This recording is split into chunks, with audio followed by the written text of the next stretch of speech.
कभी सोचा है बारिश की बूंदों में कितनी कहानियां छिपी होती हैं? आज हम एक ऐसी ही छोटी लेकिन बहुत खूबसूरत हिंदी कविता के जरिए मानसून के उस एहसास को समझने की कोशिश करेंगे। तो ये हैं वो 12 पंक्तियां। जरा सोचिए, बस ये चंद शब्द और कैसे ये एक पूरा का पूरा एहसास जगा देते हैं। ये सिर्फ शब्द नहीं है, बल्कि हमारी आंखों के सामने एक पूरा मंजर खड़ा कर देते हैं। तो यही वो सवाल है जो आज हम देखने वाले हैं। एक कविता मौसम की एक मामूली सी घटना को इतने गहरे अनुभव में आखिर बदल कैसे देती है। चलिए इस सफर में आगे बढ़ते हैं और देखते हैं कि ये कविता हमें सिर्फ देखने से लेकर महसूस करने तक कैसे ले जाती है।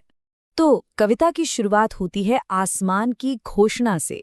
मतलब पहली ही पंक्तियां आने वाले तूफान के लिए एक कह सकते हैं एक स्टेज तैयार कर देती हैं।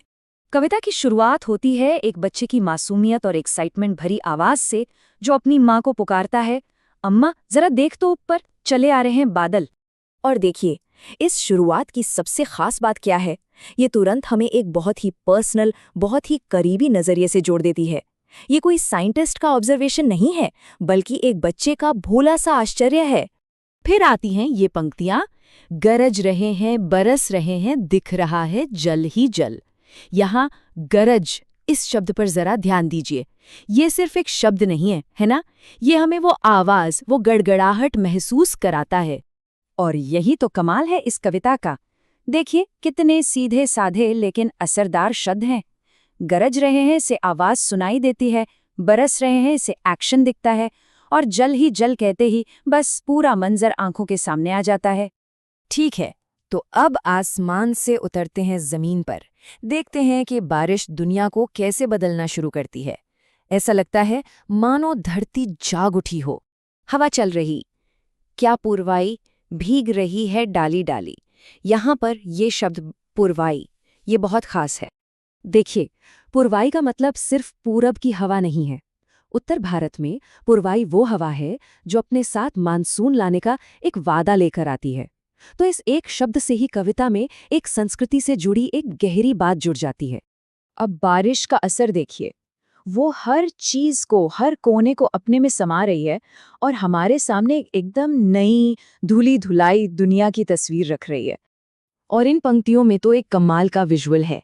ऊपर काली घटा गिरी है, नीचे फैली हरियाली। ये तस्वीर कितनी खूबसूरत है ना? जरा कल्पना कीजिए, ऊपर घने काले बादल और नीचे बारिश से जैसे जान आ गई हो वो हरियाली। ये जो कॉन्ट्रास्ट है, ये जो विरोधाभास है, यही तो मॉनसून की असली खूबसूरती है। और फिर देखिए नज़ारा और बड़ा होता है। भीग रहे हैं खेत, बाग, बन, भीग रहे हैं घर, आंगन। ये तकनीक बड़ी कमाल की है ना? कवि पहले हमें एक बड़ा कैनवस दिखाता है, खेत, जंगल, और फिर फौरन हमें खींचकर हमारे अपने घर, हमारे आंगन की दुनिया में ले आता है। इससे होता ये है कि ये जो अनुभव है, ये पूरी दुनिया का भी लगता है और साथ ही बहुत ज़्यादा पर्सनल भी। तो अब तक हमने जो देखा वो बाहरी दुनिया थी। अब कविता हमें भीतर ले जाती है।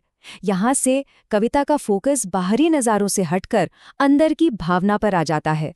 और कविता का अंत होता है इन प्यारी सी दिल से निकली पंक्तियों के साथ, जो एक बच्चे की सबसे मासूम इच्छा को बताती हैं।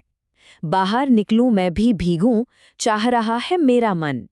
यहाँ पर मन शब्द को समझना बहुत जरूरी है। ये सिर्फ दिमाग या माइंड नहीं है, ये हमारे दिल की, हमारी आत्मा की सबसे गहरी इच्छा है। एक ऐसी चाहत जो अंदर से फूटती है। और तब जाकर हमें समझ आता है कि तूफान का, बारिश का, हरियाली का वो सारा बाहरी वर्णन सिर्फ इस एक पल के लिए था। सारी तैयारी बस इस एक इच्छा को जगाने के लिए थी कि अब सिर्फ देखना नहीं है, अब उस बारिश का हिस्सा बन जाना है। और ये कविता हमें इसी सवाल के साथ छोड़ जाती है कि सच में आखिरी बार कब ऐसा हुआ था जब प्रकृति को देखकर हमारे अंदर इतनी सीधी साधी, इतनी सच्ची खुशी जागी थी।